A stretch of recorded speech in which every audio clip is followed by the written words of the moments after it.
Selamat datang di podcast kita Krongsel. Asli. Gokil. Apaan Krongsel, Mas?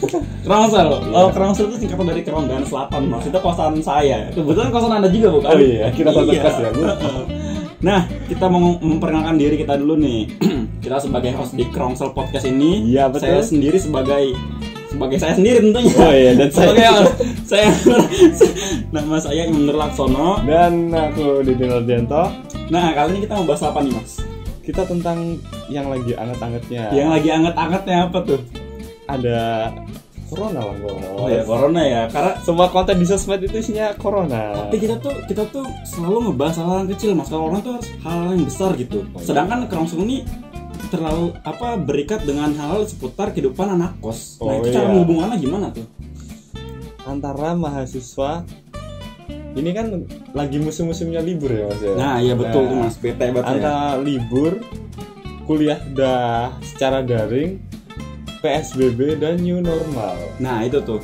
Kita mulai dari yang mana dulu nih? Nah, gimana kalau enaknya gimana? Dari PSBB dulu. Dari PSBB dulu ya. Tentang bagaimana kehidupan seorang. Kalau saya kan sebagai anak kos, saya kemarin mengikuti anjuran pemerintah nih. Kebetulan saya tidak balik kan. Nggak mudik ya. Iya, nggak mudik karena saya mengikuti aturan pemerintah.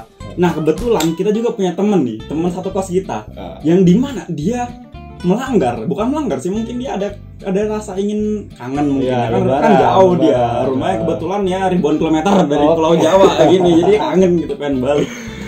Nah, oke, langsung kita panggil aja mungkin untuk bergabung. Siapa, Mas? Ada Mas Rahman dari mana, Mas? Dari mana, Mas? Kalimantan. Oh, ya. Kenalan dulu sebagai apa? Oke, nama saya Rahman, asal Kalimantan Barat. Di sini sebagai mahasiswa. Mahasiswa mana nih? UT, Jurusan psikologi. Udah semester berapa nih? Semester akhir dong. Semester akhir. Jadi udah bentar lagi. Oke. Ini mau wisuda online, Mas. Enggak, sebenarnya ini juga sih masalahnya kenapa kemarin tuh kan udah balik sini lagi tuh karena ya mau ngejar masa skripsi dan semacamnya kan. Oh jadi, iya, wajar. Mau nggak mau balik sini soalnya di kampung juga jaringannya nggak bagus buat ya. Jadi itu kayak cari materi juga susah. Jadi mau nggak mau keputusannya ya kesini. Emang sana dari mana, Mas? Aku tuh agak Kapuas dulu di daerah Sungai Kapuas, jadi kayak itu agak ujung kecil. Enggak terlalu ujung sih, kayak mungkin kalau sama perbatasan itu ada Putus Ibau namanya tuh, kotanya tuh itu sekitar 3 jaman. Terus pengalaman perjalanannya seperti apa, Mas? Mungkin dari awal pulang. Kalau pulang sih kemarin kan sebelum ya terlalu marak kan apanya tuh Belum ketat. Belum ketat sih, kayak belum terlalu parah banget corona masuk Indonesia, baru mulai kan. Jadi pas dapat isu bahwa ada corona dan gitu, pas itu ada libur kan juga dari kampus, ya udah diputusin sama teman langsung balik. Soalnya transportasi juga masih jalan, masih ada larangan ya. Semuanya masih lancar seperti biasa, belum ada peraturan ini dan itu. Tapi pas sampai di sana tuh kayak langsung kayak di orang-orang desa tuh sama orang tua juga sih, orang tua aku kan juga kesehatan kan. Jadi mereka tuh kayak menganjurkan pas nyampe sana tuh pakaian dan semacamnya tuh langsung dicuci semua, langsung ganti pakaian yang disiapin sama ibu kan, kayak sama bapak. Udah gitu karantina mandiri gitu. Oh iya, 14 jadi sekitar hari ya. 14 hari. Jadi tapi kemarin tuh sama 1 minggu tuh aku tuh nggak bersentuh sama siapa, keluar rumah pun hanya sekedar ya keluar biasa doang, balikin berapa buah rumah yang lewatin tuh hanya beli kayak rokok dan semacamnya gitu. Nah, itu yang mau kita tanyain tuh, Mas. Kan sepengalaman saya nih cerita sama teman saya, dia juga habis mudik, ternyata pas dia mudik ke kampung halaman tuh warga-warga di sana ternyata belum terlalu aware sama virus-virus yang menyebar ini. Nah, kalau di daerah Mas sendiri di Kalimantan tuh kayak gimana? Oh, malahan tempatku tuh kayak mereka tuh penanggulangannya tuh kayak udah lebih bagus lah gitu kan, soalnya kayak itu kayak udah ada siapan posko COVID semacamnya. Habis itu setiap 2 minggu sekali, seminggu sekali itu ada kayak penyemprotan sanitizer tadi, nah semacamnya.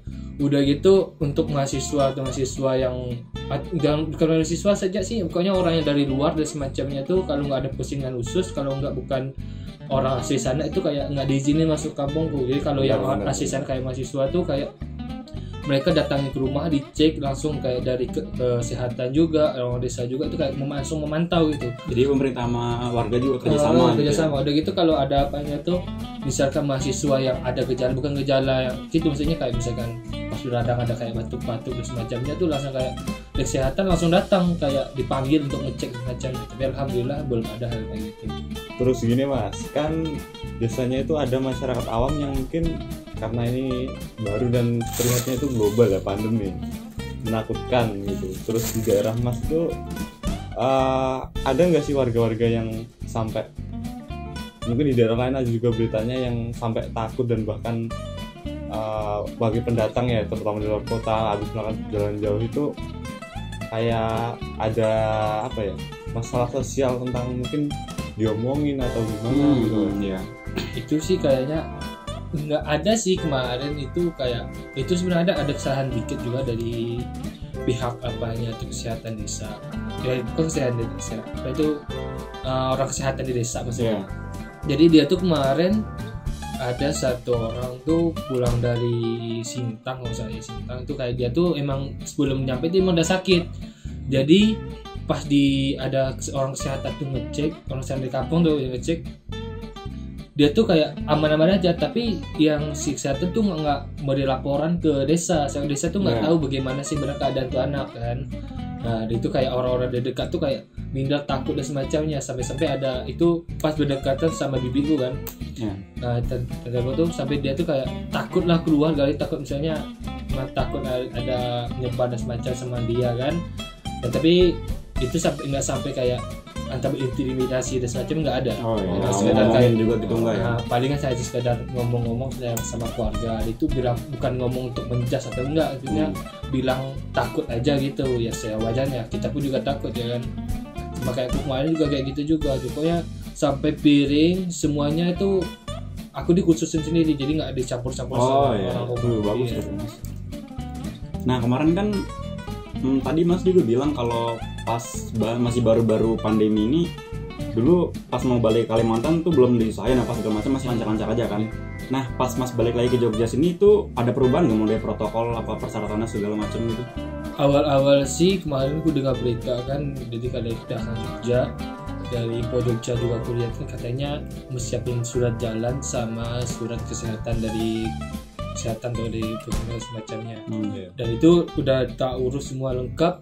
Tapi pas nyampai ke bandara pesawat di Pontianaknya itu kayak ngomong-ngomong sama orang-orang sana, sama yang penerbangan juga, katanya harus menggunakan surat COVID, bukan COVID, apanya tuh rapid test. Nah, jadi kan mahal Mas ya? Ya lumayan. Berapa kalau nggak salah kalau kita ngurus sendiri kan itu kemarin sekitar 400. Nah kemarin aku sama temanku tuh kan nggak tahu info kalau bahwa menggunakan surat itu kan gue nggak mau, jadi menggunakan calok sekitar 500 ya, beda sih. Oh ada caloknya gitu? Ada, bukan calok khusus sih, kayak emang orang bandara gitu loh, kayak bandara.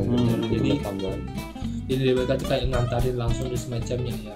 Bisa terbantu sih. Kemarin juga ada juga kan yang nggak buat, sebab mereka tuh ada yang batal penerbangan, ada yang apanya tuh, ada yang sampai ganti jam penerbangan dan semacamnya. Tapi itu sumpah selama kemarin juga transit kan, nggak langsung ke sana, tiket juga habis kan.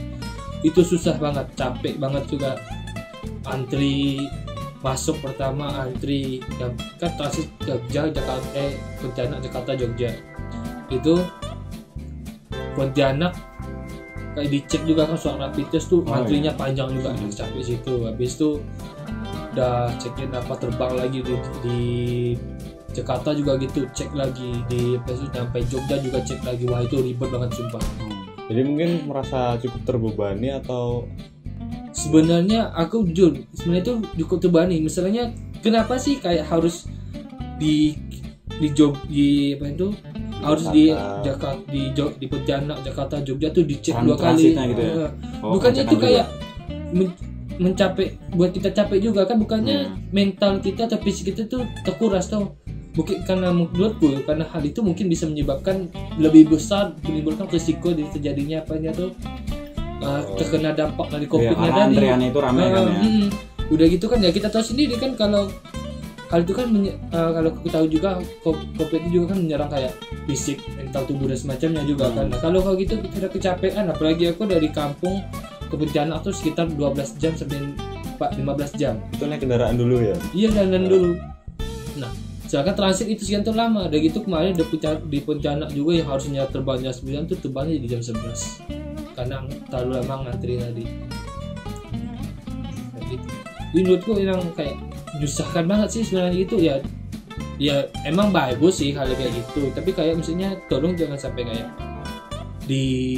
terus ada pengecekan terus gitu loh. Cukup di kalau udah di bandara pertama lolos kenapa harus dicek lagi gitu kan, kayak buat capek aja, buat lelah aja gitu loh.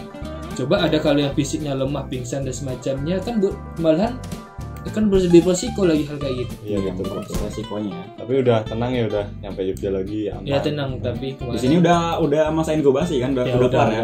Udah Aman berarti ya, kita aman podcast juga ya.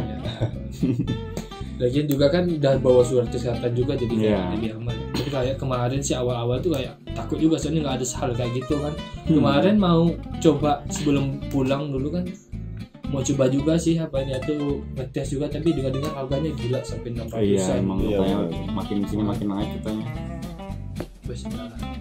Nah kalau Mas sendiri nih ngeliat dari kan tadi Masnya sebagai mahasiswa psikologi ya, gimana menurut pandangan Mas atau mungkin Mas punya saran ketika seperti saya nih anak-anak kosan itu kayak gimana ya, merasa kesepian, teman-teman pada balik terus ditimpa berita-berita yang menyeramkan tentang covid gini tuh kan jadi kayak ngebatin buat saya. Kadang kayak ngerasa kok jadi kayak gini dunia ya, maksudnya kayak psikologi saya kayak berubah gitu loh, kehidupan saya juga berubah.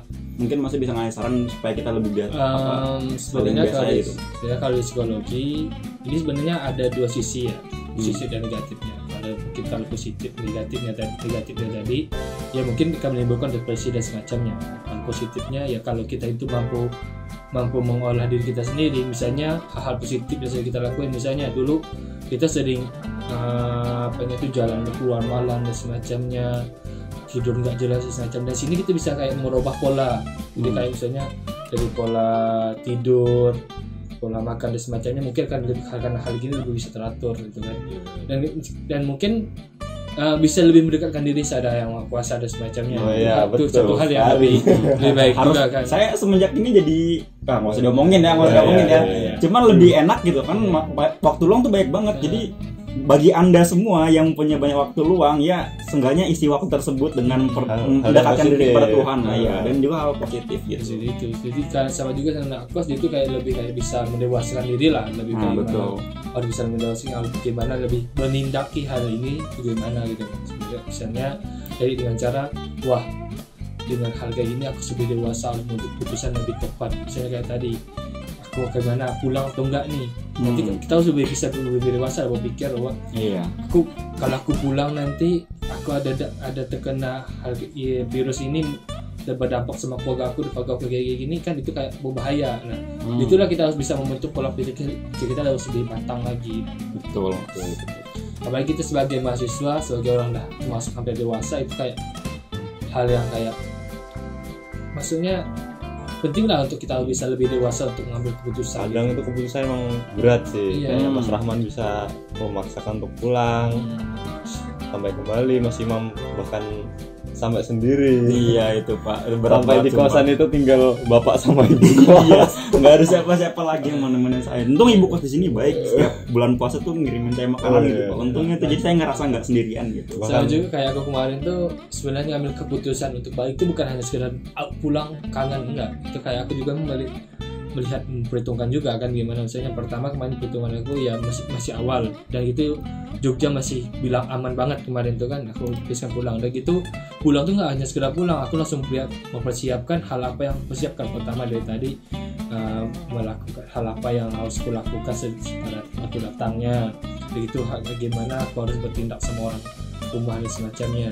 Itu tadi kayak datang langsung kayak cuci pakaian sendiri dan semacamnya, itu ganti pakaian dan semacamnya, menyiapkan apanya tuh piring dan semacamnya sendiri untuk sendiri biar ya untuk mengantisipasi hal itu tadi kan. Jadi alhamdulillah kita bisa lebih bersih lagi gitu ya. Gitu. Ya ada perubahan terjadi gitu. Biarpun ya aku aman, tapi setidaknya kita kan nggak tahu kan, juga nggak bisa lihat virusnya gitu. Kalau emang kayak nyamuk sih enak. Kelihatan fisiknya gitu ya. Nggak kelihatan, kita nggak tahu ada di mana, apa kita kena atau enggak gitu. Nah oke, sip nih Mas Rahman nih. Terima kasih banget nih yang udah mau jadi narasumber kita nih. Siap. Nah kita doain juga semoga tugas akhir cepat kelar ya. Amin. Biar nggak menemuin kosan terus di sini gitu. Tugasku juga dong, doain dong. Iya, Saya juga udah, skripsi. pokoknya semoga semuanya lancar gitu ya Mas Ramen ya. Wisuda Terima kasih online, Mas ya. Wisuda online nggak apa-apa kan Mas? Ada siapa yang wisuda ya? Yang penting. Yang penting Nggak wisuda. apa-apa, yang penting ijazah balik dia jadi orang sukses udah amin. Amin. Dan Amin. mudah-mudahan wabah corona ini cepat selesai. Amin. Oke, siap. Oke teman-teman, segitu saja podcast dari Rocksel kita episode 1 ini. Mas sedih ya? Siap. Mungkin kita akan lanjut lagi lain kali di episode yang lain dan tema yang lain juga. Oke, dengan pembahasan lebih menarik tentunya. Oke, kita berjumpa di podcast selanjutnya. Dah. Bye bye. See you next time.